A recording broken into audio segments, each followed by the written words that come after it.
Hola Michael, muy buenas noches. Esta pregunta probablemente usted en su casa se la ha hecho y es justamente qué ocurre en las nacientes y si al igual que en las represas llevan un mismo nivel de agua. Vamos a ver la nota, pero para resumirle y adelantarle algo, no más que un tema de disponibilidad, se trata de un tema de almacenamiento. Veamos.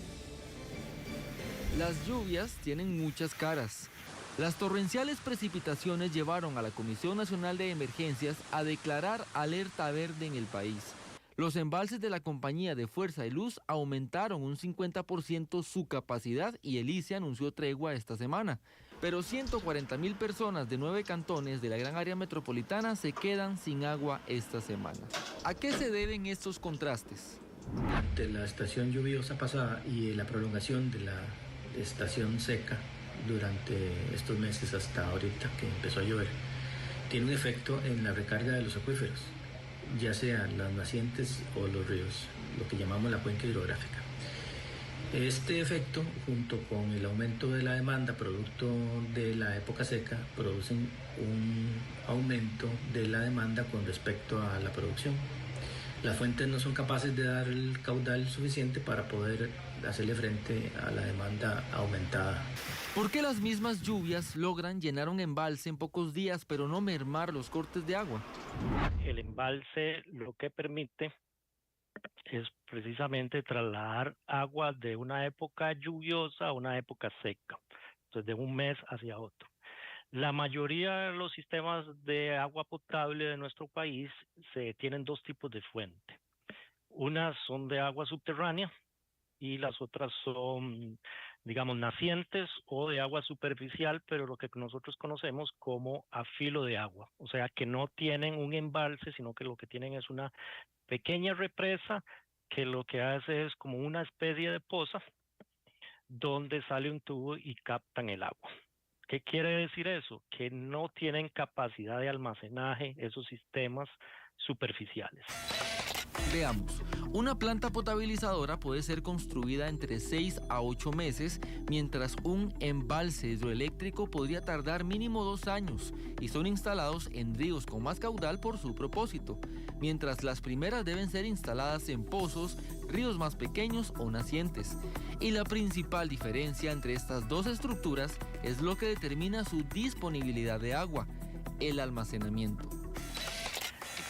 Llueve, ¿verdad? Ayer, por ejemplo, llovió mucho en la mañana, aquí en el Valle Central, pero llovió un par de horas.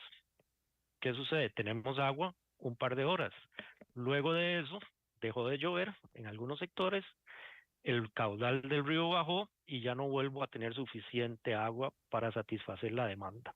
Esa es la razón principal del por qué todavía tenemos cortes de agua o racionamientos de agua, porque tenemos agua en periodos muy cortos y luego el río no mantiene un nivel suficiente para satisfacer esa demanda o lo que necesita el acueducto. Así como construir proyectos hidroeléctricos en zonas de altas lluvias acabaría con la amenaza de apagones, embalses de operación múltiple que puedan almacenar agua por más tiempo para el consumo podría acabar con el tema de los cortes de agua.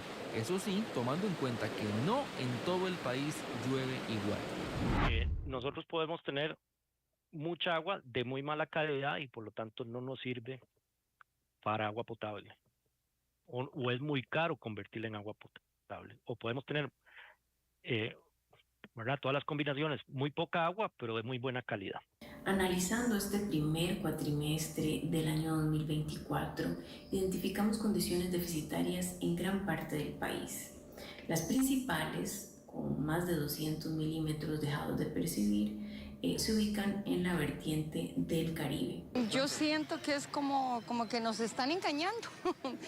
Sí, ha llovido suficiente como para que no haya racionamiento, pero aún así dicen de que van a haber, entonces estamos en esa sobra. Alcahuetería, porque esto tendría que tener solución hace años.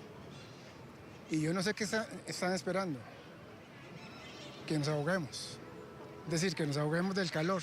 De cambiar un poquito eso, no sé, porque si ya está lloviendo deberían de ya poner el agua, pero ya hay que ver también los tanques a ver si están muy vacíos o no, porque tampoco es un montón de lluvia que ha caído en estos días.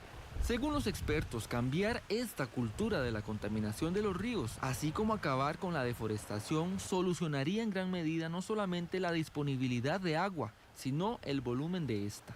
Bernie Jiménez, Noticias.